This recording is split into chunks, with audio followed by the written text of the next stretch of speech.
when we all have a piece of care or a piece of a problem, very often none of us can actually see what the outcome is, and the owner can't see the function of the system. And so then you start finding things like data really matter.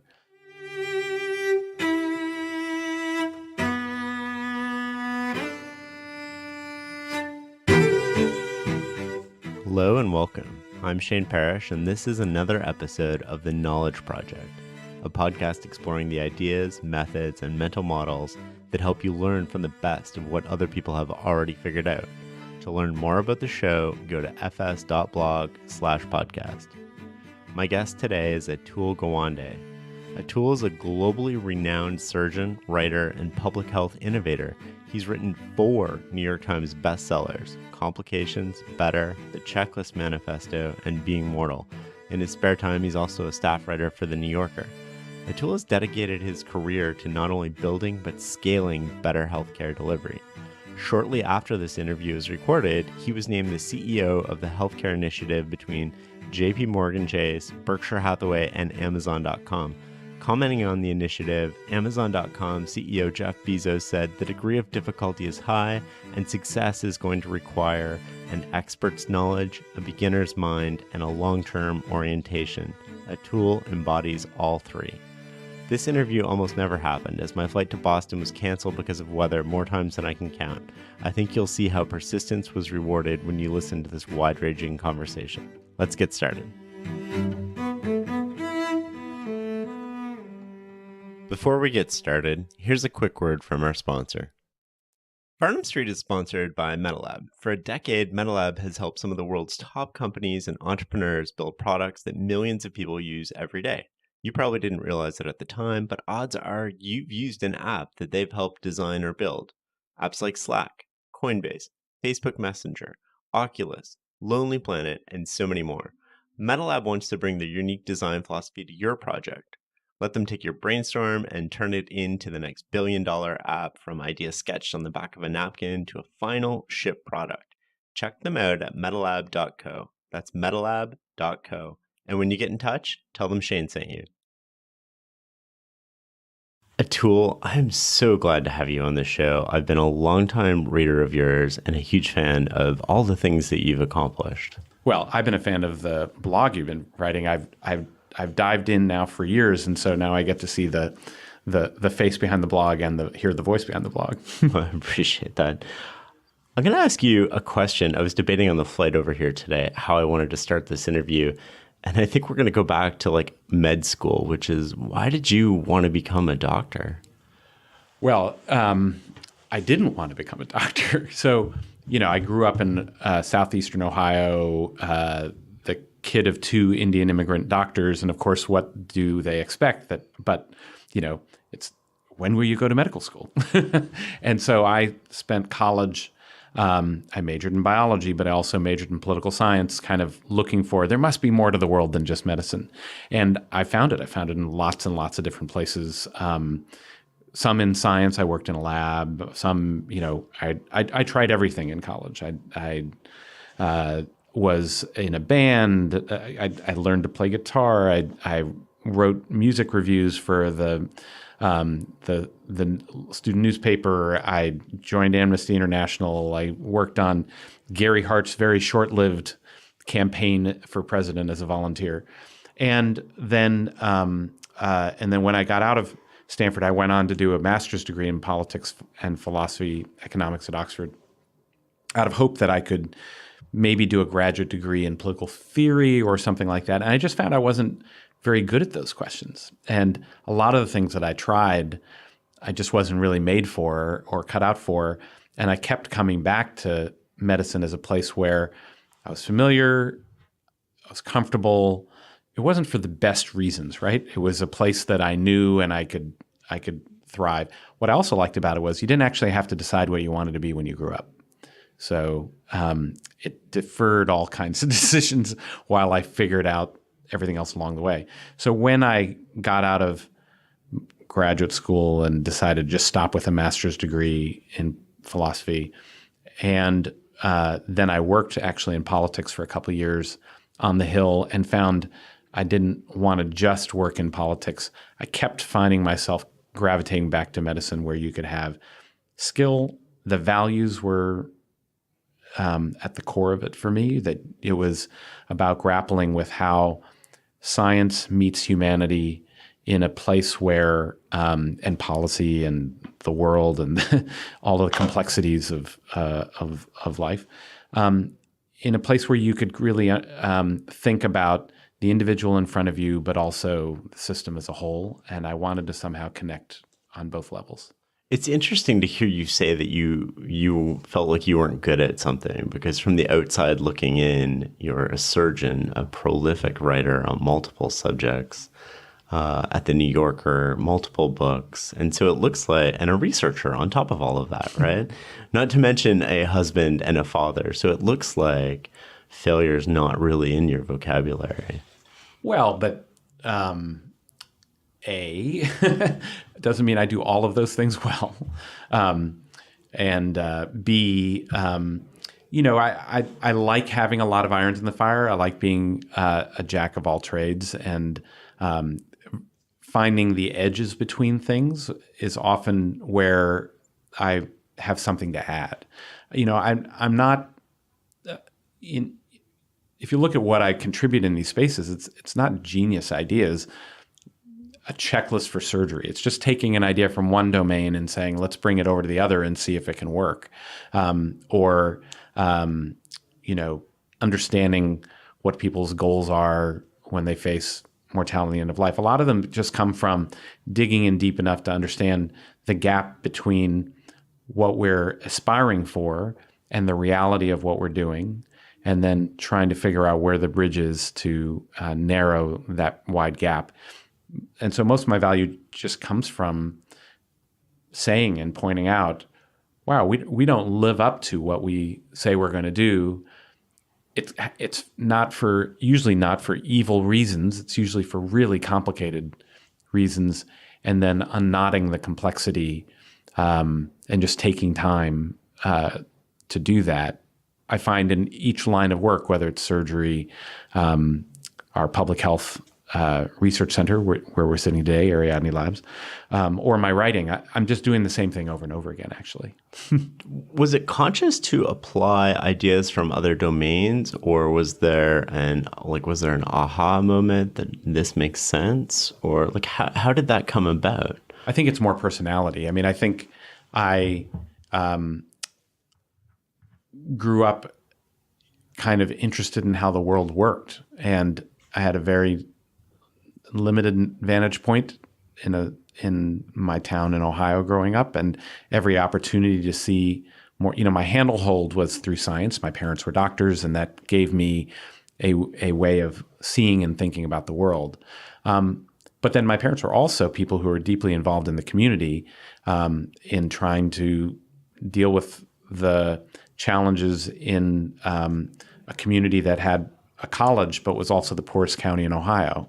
And so, my brain worked in such a way that I loved the understanding the ideas at a ideas level and then trying to figure out how you ground it. So I was always looking for ways to understand the world, and that meant needing to bridge and look more widely. And so each move, college and then going beyond, kept widening that, and I've just loved that. I've loved adding another space that I could explore. And it was only by happenstance, it was very late, that I found I had anything to contribute. And that really wasn't until my 30s when I finally found I could connect the dots between different things I've been learning about. In your book, Complications, one of the things that you explore is what makes a good doctor. Can you expand on that for us? Well, in some ways, I think I've been interested in that from the very beginning. So Complications was written out of my early New Yorker articles where I was a trainee in surgery, and I was very interested in what does it mean to be good at what we do as a doctor when I'm still learning, I'm practicing on human beings. One of my my very first article was about a computer that could diagnose heart attacks better than the most experienced doctor could, and a hernia factory in Toronto where the surgeons none of them were actually trained as surgeons. One was like a family physician, but they did more hernia operations at lower cost with far better results than any I would ever achieve. Because that's all they did all day. All day they were a factory. They did a dozen hernias a day, and so there are all kinds of interesting questions about that to me. Here I am at the beginning of my training, and what was evident was there are things happening with technology and computer science and what's that going to mean about what it means for me to be good at what I do in the future.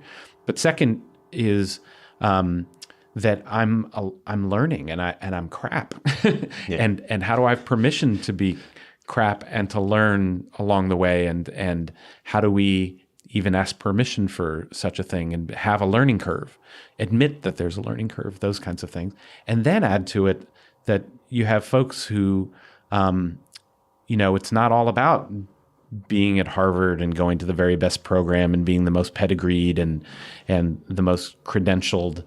You had these folks who were getting remarkable results, and it was not about just their performance. It was the team and the organization they built around them. So suddenly this question of what does it mean to be good at what we do? I've been mining that and searching for answers to that all the way along the way.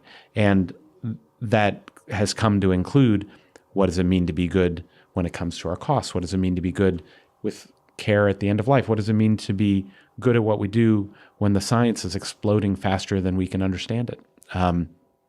What does it mean to be good when, there's a new piece of data that comes out that says this is the latest, greatest breakthrough drug, but now I've been around long enough to have seen where some of them don't turn out to work in the long run. So is it good to be conservative? Is it good to be, take the first thing out of the box? There's so many interesting questions in this space, and I feel like they're very general questions. Medicine is just a place where you're applying these very basic questions in a space that you have lives on the line, and you have a lot of money, and you have a lot of complexity. And so it makes it a really interesting kind of and meaningful domain to people, even though I think a lot of the things I'm asking about apply widely. What's changed in your mind about what it meant to be a good doctor since you were a resident writing that and today? I think it's evolved. In the beginning, it was a lot around how do you cope with the reality of error. Complications was partly about the nature of, how errors occur. Some of it's because of ignorance and we just don't have the science. Some of it's because of errors and actually failure to do what we ought to know how to do, and learning curves and systems and things like that. And some of it is the reality of complexity, meaning that you're always fallible and that you will never be error-free. As I then finished my training and went into practice, I became comfortable with the fact that I was doing what I could to keep on climbing the learning curve, but now mystified and struggling with the reality of the system around me being as important in the outcomes of my patients as me. In fact, in some ways more important. The how well the place I work in delivers makes a huge difference in whether people do well or not. And so that became the next area of obsession. How do I understand the bell curve? Why there's a wide gap between the performance of different people and different places depending on where you go to as a patient. And then by the next stage, I'd found that I could try solutions and borrow them from different places. And Checklist Manifesto was, so it's like I'm getting to take people along as I'm growing up, going through this process. And then, no surprise, mortality then becomes what you start thinking about. Of course, it was, not coincidentally turning 50, not coincidentally having a dad who was diagnosed with a brain tumor, not coincidentally having more than a decade of having to talk to people about these kinds of situations and not feeling like I was doing very well. And again, it was recognizing, boy, there's a gap here between what we think should be happening in the ways we deal with mortality and how we understand it, and the reality of what we do day to day. And digging in there was where I've gone. And so it's just this progressive process. And I feel like now for the last 5-6 years, it's actually gotten harder to write about in some ways. I'm really trying to wrap my mind around how you change systems. So Checklist Manifesto was, here's a solution that, boy, if you did X, Y, and Z, use this checklist in surgery and it'll cut the death rate 50%. That's a straightforward thing to do. Now, how do I make a system where people are actually doing it when people don't want to do it? Or doing it automatically. Right. They're doing it automatically. They feel it's part of what they're doing. You know, we are, since we published our initial results, it's 2009, we had demonstrated in 8 cities a 50% reduction in mortality. You know, I think we're past, in that time, 100 million of the world's 300 million operations are done with the solution. And we've demonstrated in places like South Carolina, Scotland, and Moldova, markedly improved outcomes at large population level. And yet, entire parts of the world, big patches of our own country, we're just not doing it. It's the standard of care, but we don't do it. So how do you change behavior and the system? And it's not as simple as we should pass a law. And of course, that's the challenge writ large. We're all puzzling over how do we make the complexity of our systems, whether it's healthcare, economics, schools, work at scale.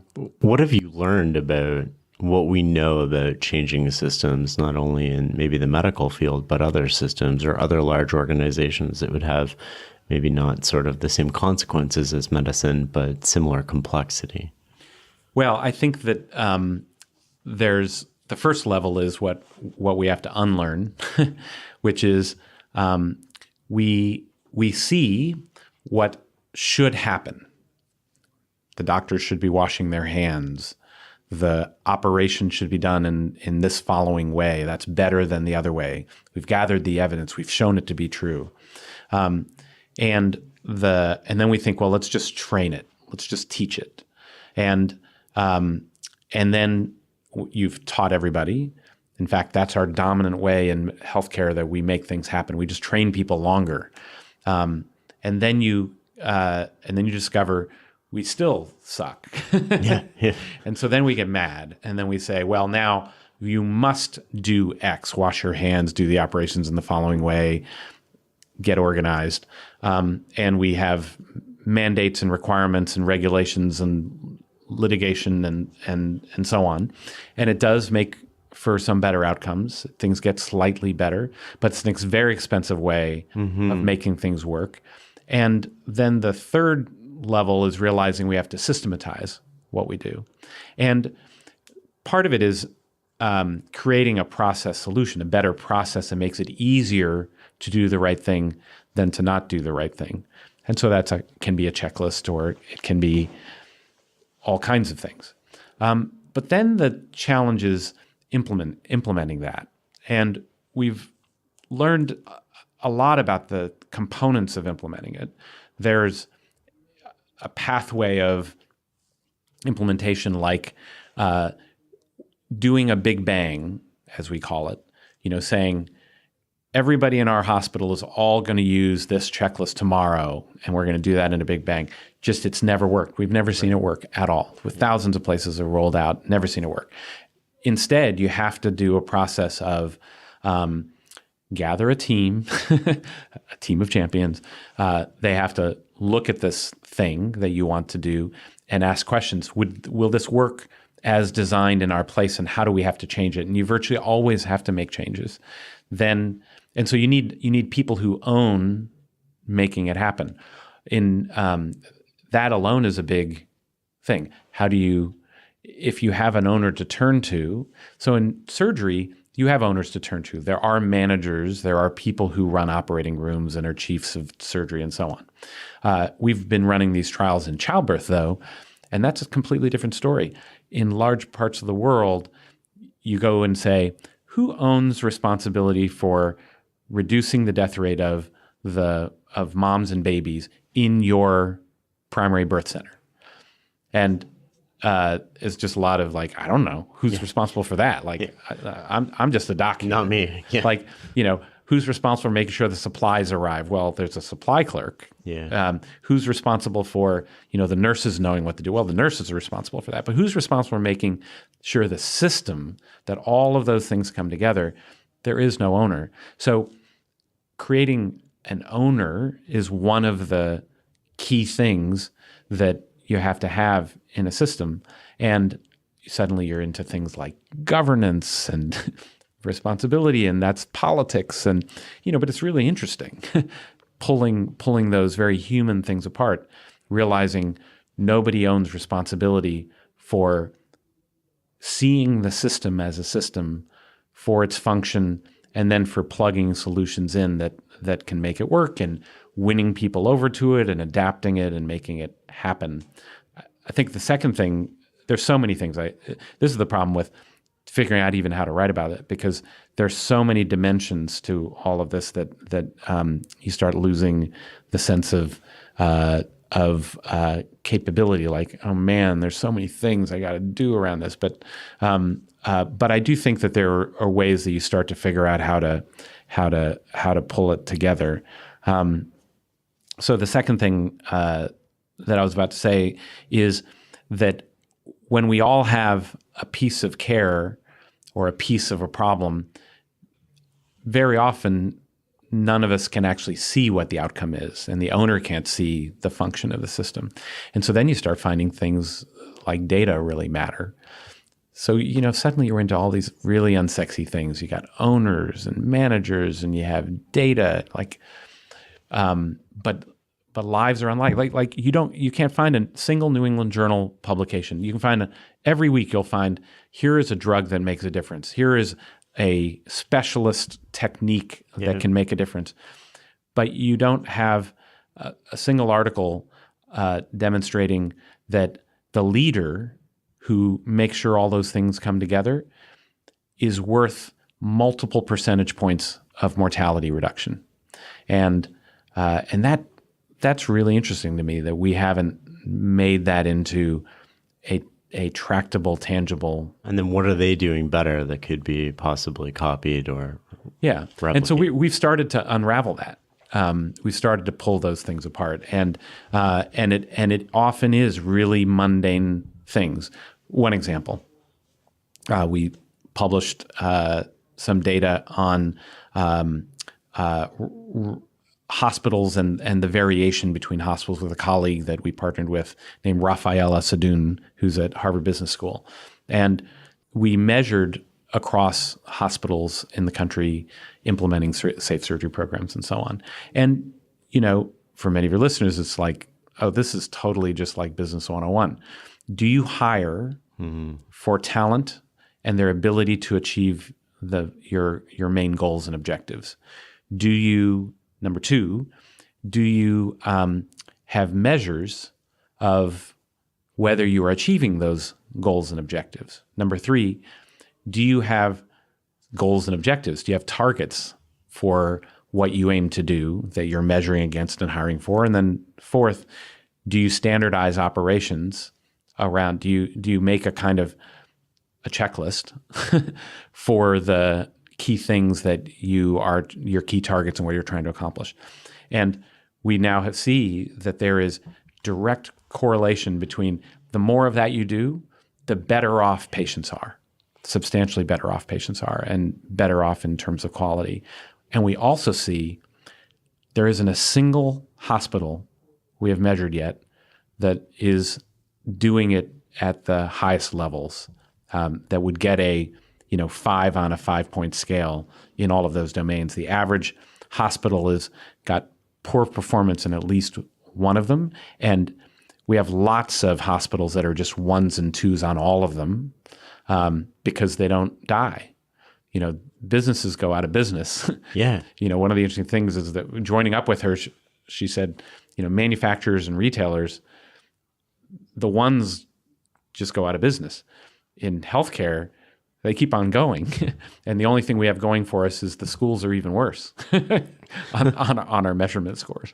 I want to go back to something you said about the New England Journal and how every week there's something coming out that's new and novel.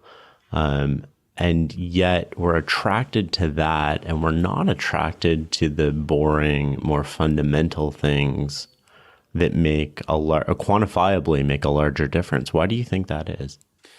Well, so I mean, I've called it that we've been fantastic at breakthrough innovation, and we've had no real understanding of follow through innovation, and I think it's partly that the follow through innovation can seem like it's only about nuts and bolts and not about ideas, and that it's just about Herculean effort instead of about recognizing that there are ways that you can actually influence and have control, some degree of control with regard to the world around you. So in many ways, how did the breakthrough happen? The breakthrough drug was found because you really began to understand the interconnected, complex systems at a cellular level that govern a cancer. Well, all we're need to be doing, and we've been doing this work as part of my public health work, is unraveling, making it almost scientific. What's the nature of the human systems, their interconnections, where the dependencies are, where the bottlenecks are, and how to make that work and apply ideas to it. What you've called in your blog mental models. Yeah. There is path dependence. There are emergent properties. And as soon as you start getting that vocabulary and a sense of expertise and understanding of the complexity and how much smarter some people are about being able to be good at that work versus others, now it's no longer about just slogging it out and dotting I's and crossing T's. It's that if you are, if you're intelligent and structured about the way you do things, you can get phenomenally better results doing this kind of work. And so as we make that happen, a lot of my writing to some extent is trying to say, hey, figuring out how to get people to wash hands, A, it's actually a really interesting problem. Yeah. And B, we have 2 million people a year who pick up infections, mostly because someone didn't wash their hands. It's 100,000 lives lost a year. Like, you can save lives. And there are areas where you can have leverage, and you can also totally screw it up, like screaming at people to start washing hands. Yeah. Just stop. Yeah. It doesn't work. We have lots of evidence it doesn't work. Let's move on. I think you and I should create the journal of boring things that work, and we'll put clickbaity headlines in there so people actually read it. Right. You won't believe what this blog uncovers about how we save lives. Exactly. Wash your hands. One of the things that really attracted me to your writing and your work at the very start was not only how good of a writer you were, but I remember reading about a study you referenced, which was Samuel Gorovitz and Alistair McIntyre, about human fallibility or necessary fallibility. And they kind of said we fail for two reasons. One is that we're ignorant. The other is that we're inept. And at the time, I was working for an intelligence agency, and I started to see all of these parallels between our failures and failures in medicine.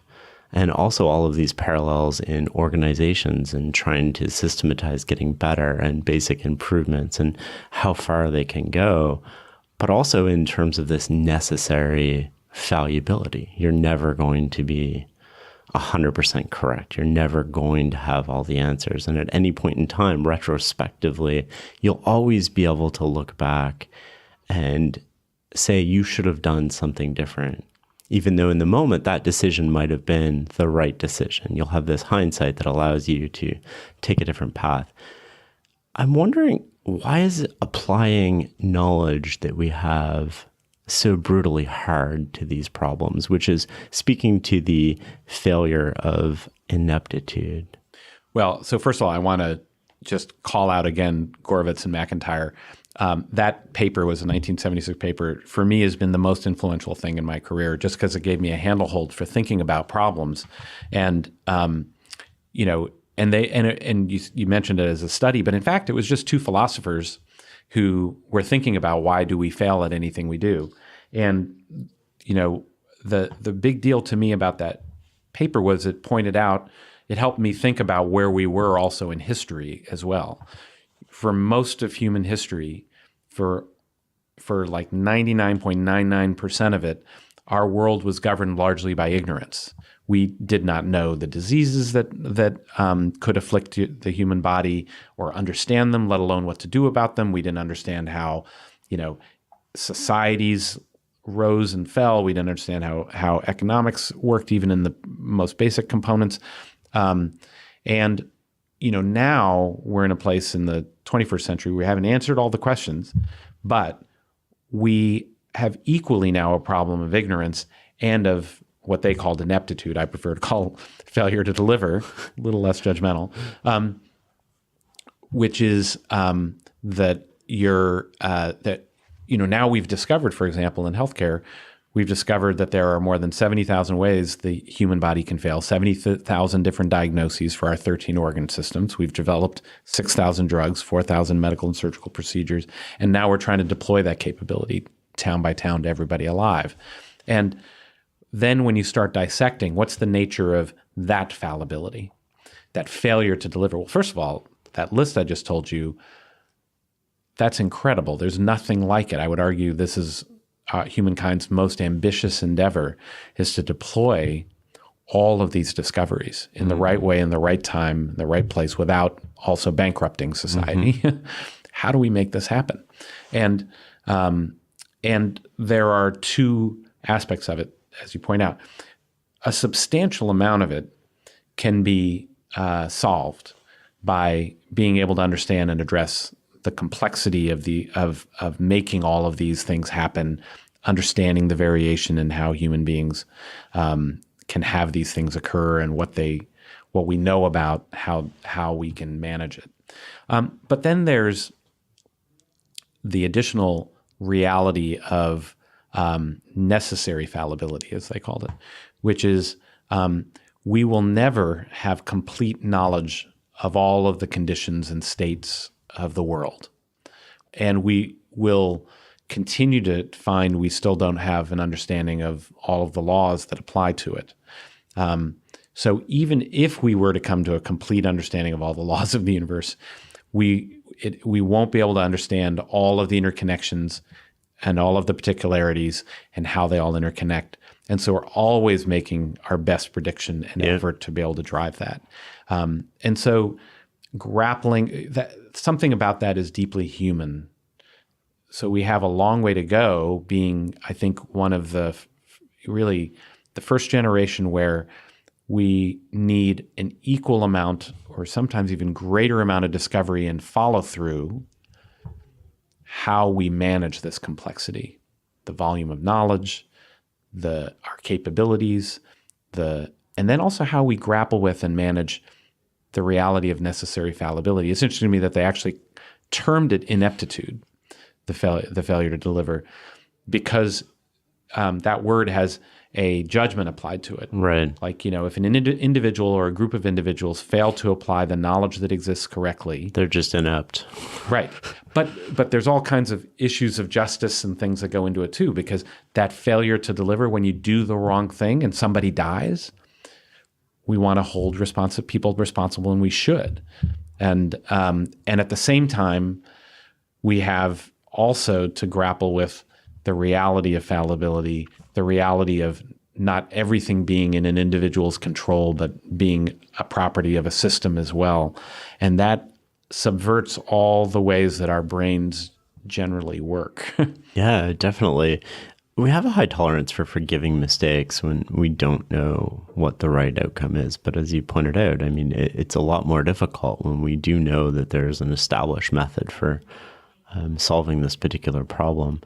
How do you end up with open and honest reporting in the medical system for doctors? I think you mentioned an M&M and Morbidity and Mortality Conference. Morbidity and Mortality Conference. I was wondering if you can give us some insight into that. Yeah, we just had ours today. Is it today? No, it was yesterday. So this is a conference we have every week, 7:00 for an hour, and it's and in that meeting we bring the complications, which is to say, the cases that had things go wrong, where the patient had a bad outcome, and we're specifically bringing up the cases where we're addressing errors and, what could we have done differently and how can we learn from it and make things better. And then every death is also reviewed there. And some of them can be prevented and some can't. And part of what's interesting to me is the culture of that. There is a space, and it's actually a legally protected space, for us to be open every week about what went wrong and what happened to people, including, terrible things. People left permanently disabled because of something that we've done. And it's a kind of ritual where the person presenting stands at the front of the room and says, I was responsible for this. And my responsibility is not perfection. My responsibility is, however, that we always have to be aiming for it, even when we know we're going to fall short. And then the second part is not only owning it, but also the fact that next week we're going to have another meeting. Yeah. And there's going to be more cases that we will have. We've never come to conference and said, guess what? We have nothing to talk about. Yeah. We always have more, in fact, to talk about than we can possibly fit into that meeting. And that process, however, has gotten us to a place where we have, lower and lower and lower and lower death rates, faster and faster recovery of people, people doing better and better, and higher expectations of ourselves about what we can pull off. I'm just trying to imagine myself being there and this tension between kind of like denying that I had made a mistake and then like this self-doubt that would creep in about, what am I going to do next time? And this kind of continuum between the two. In fact, it's like there's some shame to not being able to admit that you have something that so the irony is surgeons are very confident people. You can't go into an operating room and do an operation without, a kind of slightly absurd sense of confidence in yourself. Yeah. Sometimes wrong, never in doubt, it would be our mantra. But in that room, there's a kind of humility expected that is, it's not cool in that room to flagellate yourself over the whole thing. It's in a way a kind of emotionless presentation. Here's where X person did something wrong, and here's what I think I should have done differently. It's a kind of you have to take some ownership, and there's always a temptation to want to blame someone not in the room, the nurse's fault, the anesthesiologist's fault, whatever. But but then the problem is that you didn't bring them in the room. Like they should be here as well if they're they part should of it. Have been there. We should we bring the people who are part of the team to be part of the discussion so that everybody's on it. Now, creating that space is a combination of culture. Surgery couldn't get off the ground in the early part of the century without creating that place where you could work on engineering. Why are so many people dying? How do we cut down the infection rate? What do we do about, making this very complicated thing work? And so we developed that culture. Making that be not punitive. So the minute it starts to become something and you're chucked out, right. I'm going to use this again, where the information you use becomes weaponized. Yeah. That's the problem. So the high reliability organization is a place where people are kind of obsessed with failure, are actually energized by I want to ferret out and find the next thing we can fix. And the opposite is the toxic organization where admitting failure just opens you up to attack and removal. So it's, there are structures that can make it, that are important to that, like not making it so that you're sued for your ability, for talking about these things. Yeah. But it is so much more about the culture that you build. And in the country at large, we don't live in that space. We still are in a space where,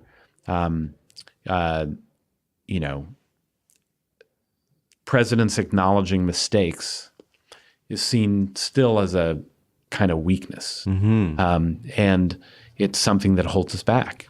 I was remarking over the weekend with a friend of mine that I can't remember the last time I saw a leader in a presidential debate or even any political debate say, I don't know. And I was like, it's remarkable to me how these people have so much intelligence in so many different domains, but these simple words can kind of bring us back. Have you studied other industries that have sort of catastrophic consequences and what their disclosure policies are to get at some sort of learning? I think you mentioned pilots in your book about reporting to NASA. Is there anything else that comes to mind? Yeah, I mean, the pilots example is one where NASA also has a protected space where if you submit a report on an error or on a what they call a near miss, it didn't crash the plane, but it could have, you get a get out of jail free card. Yeah. So by reporting on it, you are not subject to investigation. Now, I think that we're coming to understand what people call a just culture, which is that there are clear norms and values, which there is no get out of jail free card. You lie about what's happened or falsify information. You hide information. Or you are actively subverting the system or malicious in certain ways. And those kind of behavioral norms are ones that should get you fired and are appropriately removed. But then when you're talking about fallibility, human weakness, the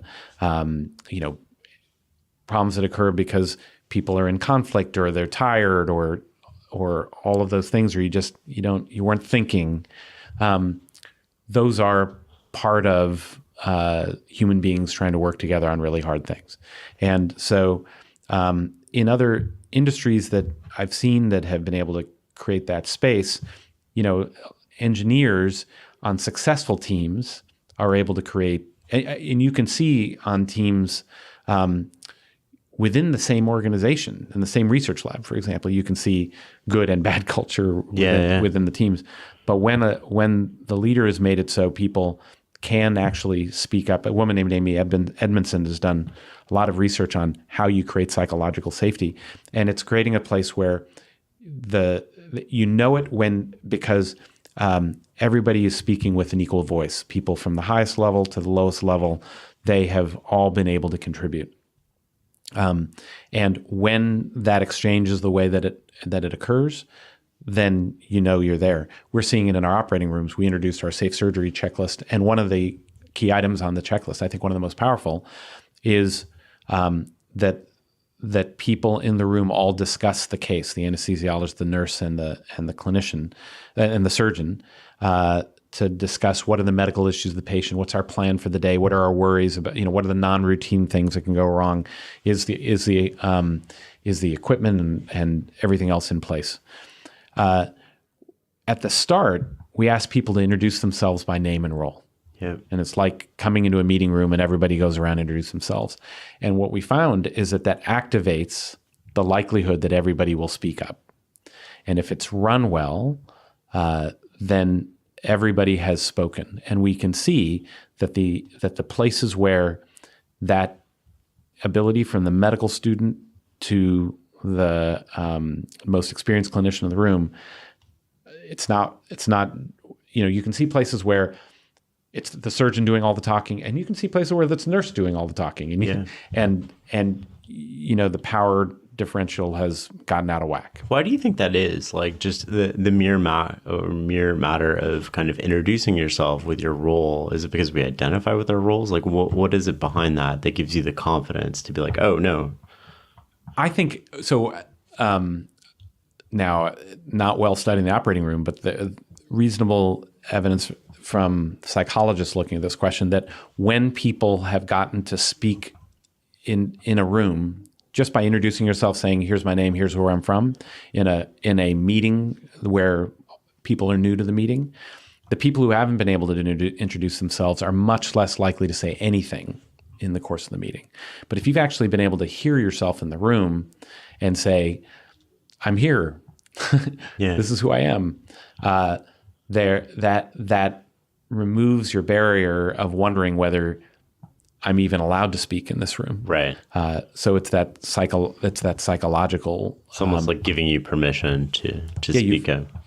By introducing yourself, you've, in all practical terms, been given permission to speak. Aside from the M&M, what specific sort of performance techniques do you use to get better at surgery? I know you wrote a New Yorker article about hiring a coach.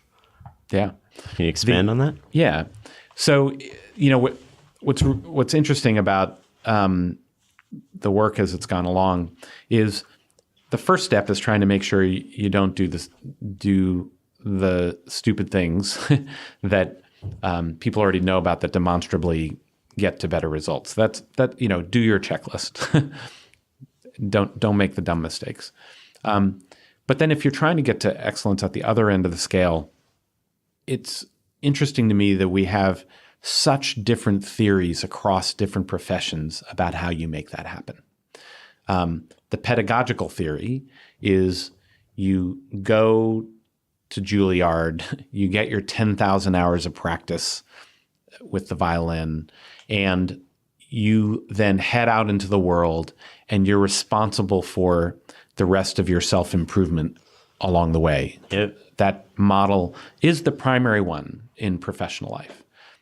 Most musicians, in medicine, in teaching, in business. The other model is mostly out of sports, and that's the coaching model. And that says, I don't care if you're Roger Federer, you will have blind spots when it comes to your own improvement, and you need a coach. Yeah.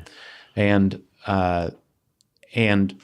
over time, I think what we've been learning is the coaching model beats the teaching model, has significant advantages. It's certainly true in sports that when you've had teams, you go back to the first football games, American football games that happened in the 19th century. Harvard and Yale played the first, kind of official football game. And Yale early on decided that they would have a coach.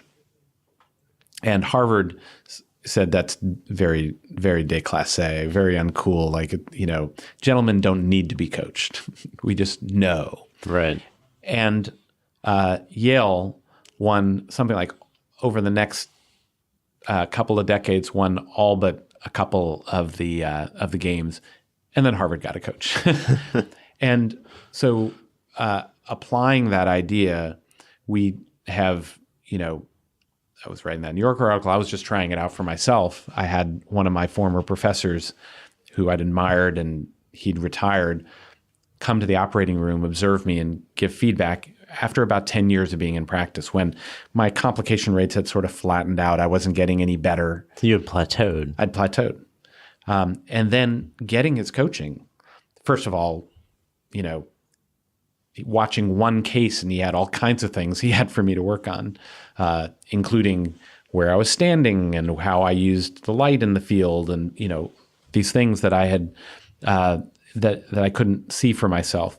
And it's an important part of what a coach does is they provide an external check on your understanding of your reality. It's different from a mentor. A mentor is, a lot of coaches that I hear about that people call their coach are just kind of life mentors or mentors. They don't have any data they're working from. They're just having what you say is going on in your life. And what you need is someone who's observing you, collecting or talking to lots of people around you, getting some way to get an external fix on your reality. Well, we've actually now at Ariadne Labs, we've launched a project funded by our malpractice insurer to pilot bringing coaches to surgeons in all of our affiliated hospitals and trying it out, which means we have to learn how to teach people to be coaches and create a way to make it scalable to those things. Like in sports, we've scaled coaching all the way down to Pee Wee League baseball. Yeah. We have not remotely figured out how to do that as a routine part of being inside complex organizations or doing really complex things. And we're now trying to learn how to make that part of what we do and push the upper end of the excellence scale. Is it fair to say that the largest value of a coach is actually being outside of that ecosystem and then showing you different perspectives on it because you're in that ecosystem? And I'm trying to relate this back to like first year physics, right? Where you're the guy standing on the train with the ball in your hand, and it's like, how fast is the ball moving? And you're like, well, relative to me, which is what you see, it's not moving at all. But if you're outside of the train, it's moving at the speed of the train. And then the coach is the person outside of that train going like, hey, there's more to this system than you're seeing because you're so involved in what you're doing. Well, I would describe coaching slightly differently. So I distinguish between the coach and the mentor, and there's a distinction between the coach and the teacher as well. And let's go into those. So the teaching technique would, what you described would be a teaching technique. Okay. A coach has a few things. They offer you an external version of your reality. They also work with you to set a goal. So here is where what I see are the gaps in your performance or what's going on. What do you want to work on? What are your goals? And it's a little different. So for example, a tennis player hires the coach. So, my goal is I want to get to number one. Well, in order to get to number one, here are the 10 things that are wrong in your game as I view it from the outside. And you have to be able to feel that you trust the coach to have added to your own perception and you're integrating their perception with yours. And you may disagree in some places, not, but for the most part, you got to be willing to work with them. And but then the second thing is then you are picking that goal. A little more complicated if you're the coach on the basketball team because they can bench you. Right. Yeah. They're not working for you. Yeah. But you're joining that team because you have a set of goals. You have a coach to work with around your particular gaps and what you want to aim for. But you have to buy into whatever the goals are, you've got to buy into them. And then you're the agent of closing that gap. Right. Now, the coach may bring some teaching. Let me model for you how to really make this shot, or let me suggest to you where you should move your feet and that kind of thing. Or in the operating room, let me suggest to you, think about what other instruments to use. But at its ideal level, for example, now what am I working on with my coach in the operating room? It's teaching. How do so I'm a real micromanager. Okay. I'm such a perfectionist. I have a hard time giving a trainee any rope, which I'm sure makes patients happy. I want to come down I want to talk about that in a second. Yeah. But there are ways to safely delegate and let people struggle. And so my coach is working with me on so if you want to be better at teaching people and get some better ratings on my teaching, I have to give people a little more opportunity to struggle. And so my goal is 30 seconds. I'm going to give them 30 seconds of struggling before I take over. So if they can't find, there's a part in an operation where you might have to find a blood vessel or a nerve and they can't find it. And I get, let's move this case along. Here it is. Yeah. Instead, I'm literally trying to get in the habit of counting in my head. 1, 2. Yeah. It's so hard. I can never get to 30. Yeah. Well, it's the same way as a parent, right? You watch your kid struggle and you're you want to cut it off and give them the answer. It's much like parenting, where, so that's the difference. A parent isn't teaching. Sometimes is the teacher, but it's much more, what do you want to do? as you know, you're asking your child, what do you want to do? What's important to you? And will you be willing to have me give you feedback and some outside perspective on this? Sometimes not, and I'm still going to give it to you. Yeah. And then they have to connect the dots. That's ultimately the hard part, is that they have to learn it. So related to that, I want to talk about the duty of care to the patient. And as I understand it, it's to give the patient the best possible care, which would preclude a resident from doing it if there's somebody with more experience who's done it before. And yet we have this kind of situation where we have to train doctors. I'm curious to explore the tension between the duty to provide the best care possible and the need to learn. Yeah, and it's really hard because and so it's a short-term, long-term question.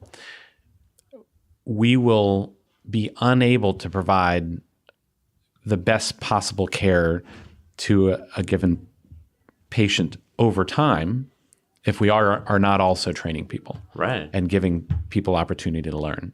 So I want the most experienced person. Well, the most experienced person is going to age out pretty soon. Yep. And so we have to have that way to make that happen. And so it's like a lot of things in medicine. My primary duty is to the benefit of this patient now, regardless of whether I use the entire world's resources in the process, whether I fail to train anybody in that process, whether nobody learns anything out of it, and the societal reality that we all benefit as patients if we have some understanding of, I didn't use all the resources on this person, and we have people who are learning as we go along. So since it's a problem of the commons, how do we all benefit from it while not losing it all? The way I look at it is what really pisses people off about training is if you're going to learn on me, but not somebody else. Yeah. If there's a privileged somebody who doesn't get it. And so when we say, well, we'll learn on the homeless people, or so the underlying social strata you see during training is there are some people who will be the people who, the medical student does their first suturing, of their the cut on their, on their face. Yeah. And then there are the people who the chairman of surgery comes in and he or she is, no one's going to touch them except for, XYZ person.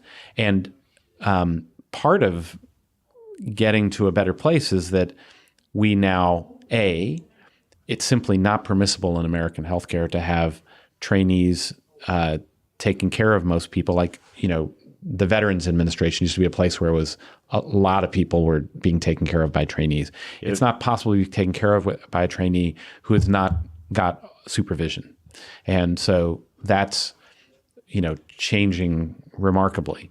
Now, though, you have to create the safe space that the people can actually learn. Mm-hmm. And that means our acknowledging that that teams take care of people, that there are appropriate, basically we have this term, I'm going to forget the term. It's because it's not a totally memorable term, but it's basically that you have arrived at a place where you have a kind of certified ability to do this part of things. And maybe it's to, you've reached the stage where I've observed you, you've done some practicing before you've done it on people. Now we've practiced on people, and anybody might be the realm of who they practice on. And now the medical student has learned to do this, and they are the one who can put in the nasogastric tube. And then at this level, they can open and close the incision. And at this level, they can do most of the operation. And that we really start to realize we have teams of people. And this has also got to be the way we improve outcomes in healthcare and lower the costs, is we start pushing down the components of things that really don't need somebody with 50 years of experience, that you have the team members who are who have learned to handle the different parts of the care and then knit it together. And more, the role of the most experienced person is to make sure that all the parts come together. That's the irony is the most experienced people are doing some of the most mundane crap in the system. And meanwhile, there seems to be, if your experience as a patient is that it's as if nobody's in charge. Who is making sure all this stuff comes together? Oh, I don't want to bother my doctor with, calling up the other specialist who disagrees with them and sorting out what's going on because they're so busy. That's crazy talk. We need the most experienced people on how are all of these components working together or not working together, and then making that happen. You mentioned sort of rising medical costs. I want to grab onto that and kind of run with it a bit. And maybe from the outside looking in, and from doctors that I've talked to from the inside looking out, there's something wrong with medicine. But what's wrong with medicine? Well, there's a couple of things to separate here. The fact of rising healthcare costs is not the problem. What is the problem is how much of the costs are rising that are not actually connected in any way to value. So an example would be that we have a substantial amount of healthcare that we provide that provides no benefit or makes you worse. Estimates are that about 30% of healthcare is waste. It's going to things that are either much higher administrative costs that add no value, or are actual treatments and tests and procedures and drugs that are of no benefit or actively harmful. I've written about, for example, there was a study of 26 different tests and procedures ranging from EEG for headaches. EEGs are good for detecting seizures. They're of no benefit for evaluating people with headaches, to cardiac catheterization for people with stable heart disease, where medication management is actually the better way. It is of no value or active harm to do these things. And it turned out that between 25 and 42% of Medicare patients, of all Medicare patients, 25 to 42% will have one of those 26 things done to them in any given year. And that's just 26 of the thousands of things that we do. So, that estimate of 30% is waste sounds incredible. But in fact, my experiences, as well as lots of data, is that that's the case. And so our ability to begin to, and the biggest problem there is, again, the lack of a system around this care. That when you step back and actually begin to measure what are we doing to people, and is it actually providing benefit? And as we add more and more information, we're getting more out of it. I'll give one example. In back surgery, we have a bunch of studies showing that when you do back surgery for pain, spinal surgery for pain, as opposed to for neurological symptoms where you have actual nerve damage. But when it's for pain, the average people have no benefit for disability or pain at about 9 months or so. Okay. That the average person has not benefited. And so that has not filtered through and been adopted in any significant way. But now we're beginning to deploy systems which actually track for your health system, how do your patients actually do? Right. Lo and behold, they're showing the same thing.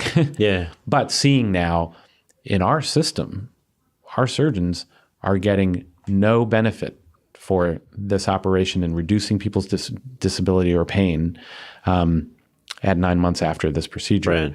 So now we have information that suggests our system's just not working. Right. And so we need to, and we can manage against that endpoint. And we can, it goes back to those management metrics we talked about. Now I have a measure. Now I have a target. Let's not make that. Let's make it so the average person has significant benefit when we operate. And then we change the process and the ways we do things and simplify it and get unnecessary wasted costs out of it and also take out the harm. And we're still a long way away from managing in a systematic way that way. What percentage of total medical expenditures approximately occur in the last 2 months, 2 years of life? Well, so the last year of life, we know that 25% of Medicare spending is in the last year of life, and most of that's in the last few months. So that's not 25% of all spending. Yeah. Medicare is just after 65. That's about half of spending occurs after age 60. Half of all your healthcare spending on average will be after your age 65. So that's a huge chunk. But it's not like, I've seen people claiming that, all of it is because of end-of-life care, and that's not true either. It's a substantial amount. So maybe a philosophical question. How do you think about that? How do you think we should think about that as a society? Is it I come from Canada, so we have more socialized sort of healthcare system where the costs are rising, obviously, and these questions come up occasionally, which is what is that sort of duty of care to the patient if we're going to spend $100,000 to extend somebody's life for a week? How do you think about that? Can you expand on that? Yeah, there's a couple things. One is we think the U.S. is a big outlier in this way, but in fact, it's not. When you look at studies outside the U.S., it's also fairly typical that it'd be around 23 to 25% of spending after age 65, the last year of life. And when you understand that that what happens is that we are in a situation where when you come to the end of life, you don't know when that last year of life is. Oh, yeah. There's tremendous uncertainty. Yeah. And how we manage that uncertainty is the great difficulty. And we manage it really badly. And so this is the second part of it, is that we assume that, hey, if I'm going to spend $100,000, that the problem is that we're just not, we have to make a brutal decision and say, look, it gives people an extra month of life, and sorry, you just don't get it. It's not worth it. Which should be you mentioned brutal. It'd also be almost unpalatable. Yes, well, and that's why discussing end-of-life care and talking about what we do when people have serious life-limiting illnesses was branded as a death panel. And when I started writing about this, it was to try to understand it doesn't feel that way. I'm a cancer surgeon. Yeah. And what it feels like instead is it just feels like bad decision making. Yeah. And this is what we found. Basically, there's some key lessons. And I'm a little embarrassed that it took me interviewing 200 patients and scores of practitioners to figure this out, but because it's going to seem so duh. But this is what came out of my trying to write my last book. It's going to be an article in the Journal of Boring. Remember? Right, exactly. This is all part of the Journal of Boring. So the key lesson is that people have priorities in their life besides just living longer. They have goals for their quality of life, as well as just, and not just surviving. Those goals and priorities differ from person to person and change over time for people. And so you have to ask people what their goals and priorities are.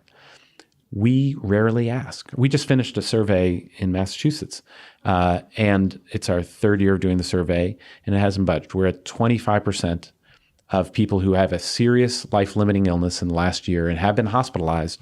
Only 25% have had that conversation about their goals and priorities for their quality of life with their clinician.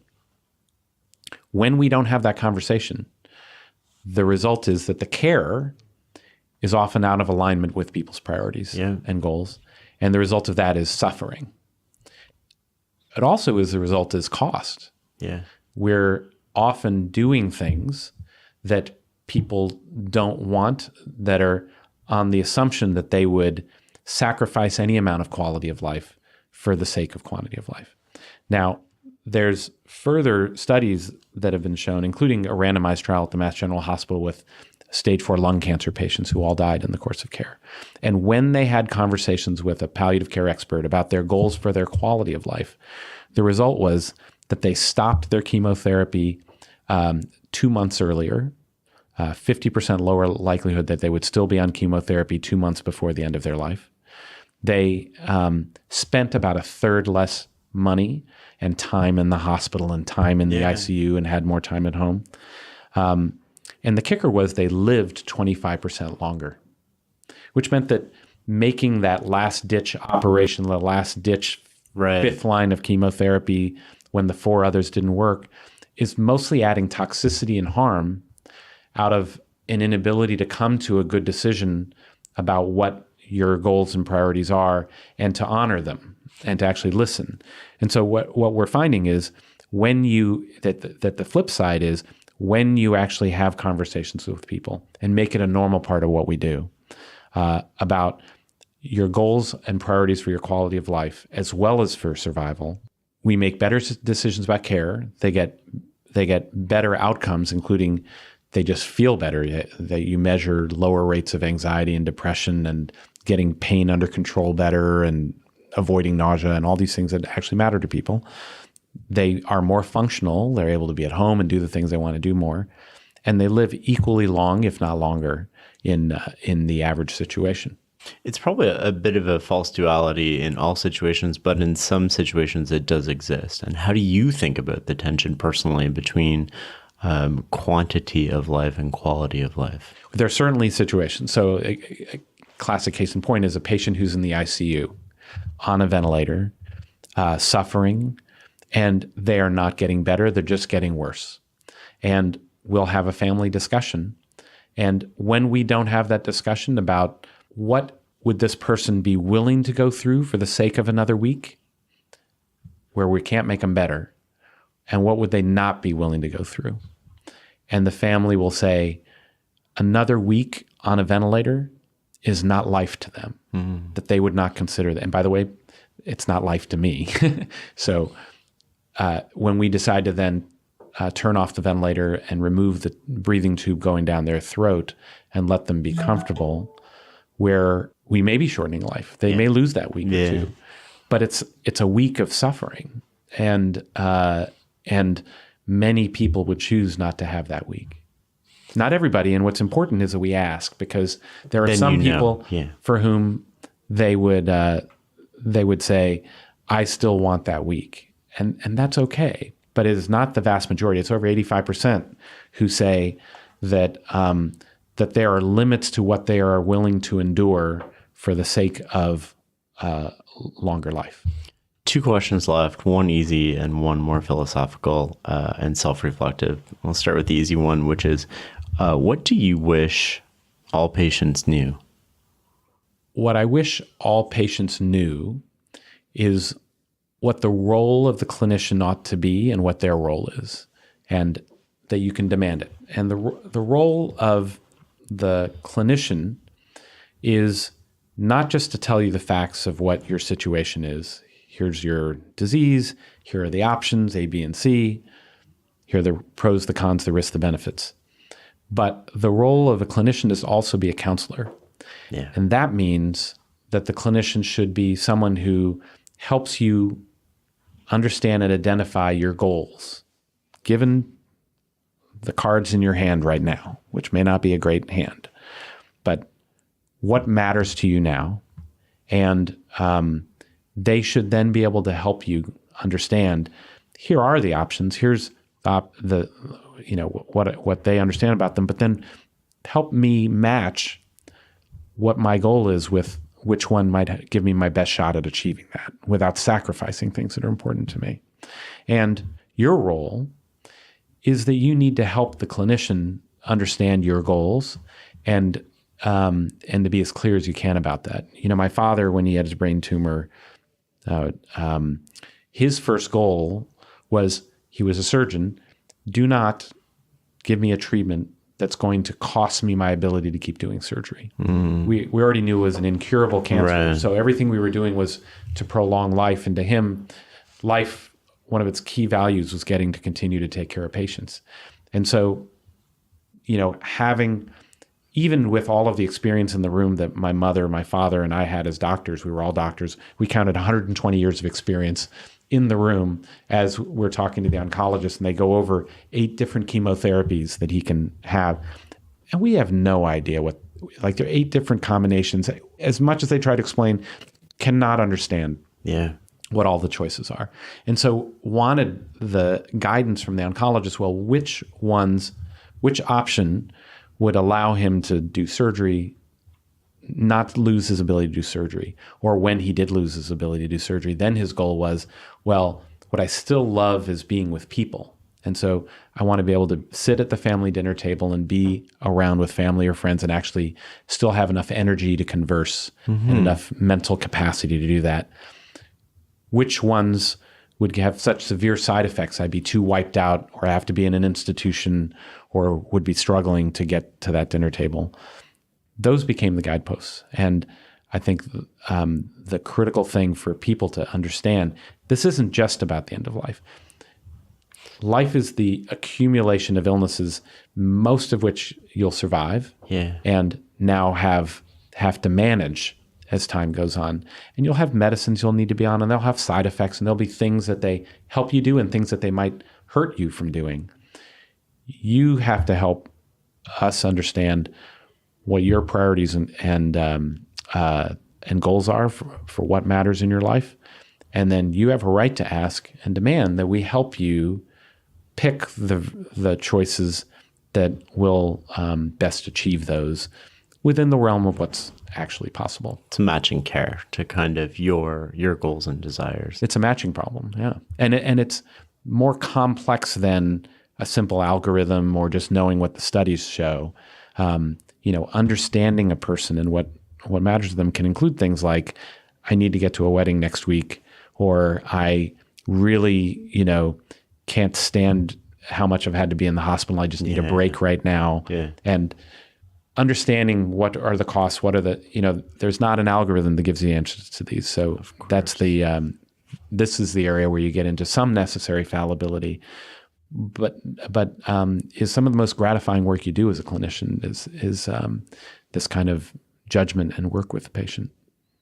I want to end with, what is the greatest misperception that other people have about you and who you are? I was going to start with that one, but I figured it'd be too heavy. I think, what are the greatest misperceptions? One might be that I'm smarter than I am. A lot of what I do is really just try to figure out the simple stuff and understand how you make that go. And I think I sometimes get credit for, I get a lot more credit for discovering things or making insights than I deserve. I'm mostly connecting ideas that none of which I've created and just try to make them a little more salient in a given moment because it turned out to be meaningful for me. I think another thing is that I don't sleep. I get plenty of sleep. And then I think maybe another one is that I think I can seem pretty relaxed, but I'm actually kind of a OCD control freak. So I'm anybody who has to work with me, I have one of my colleagues here, knows that it's not easy actually working around me. But it's I get to do really cool stuff, and I feel really lucky that I'm in a phase in my life where I spend all my time working on things I want to be working on. And but it's all hard work, and it's all putting in the hours and then deciding that the reason I get my sleep is because I'm ruthless about prioritization. Yeah, I just try to do no more than a couple of things at a time. I may do something different in a couple of months so it can make it seem like I'm doing a million things at once, but I'm not actually. I'm only doing one thing at a time. This has been a phenomenal conversation. I want to thank you so much. Thank you, Shane. It's a great pleasure to meet you and get to talk to you in person. Thanks. Hey guys, this is Shane again. Just a few more things before we wrap up. You can find show notes at farnamstreetblog.com/podcast. That's FarnamStreetblog.com/podcast. You can also find information there on how to get a transcript. And if you'd like to receive a weekly email from me filled with all sorts of brain food, go to farnhamstreetblog.com/newsletter. This is all the good stuff I've found on the web that week that I've read and shared with close friends, books I'm reading, and so much more. Thank you for listening.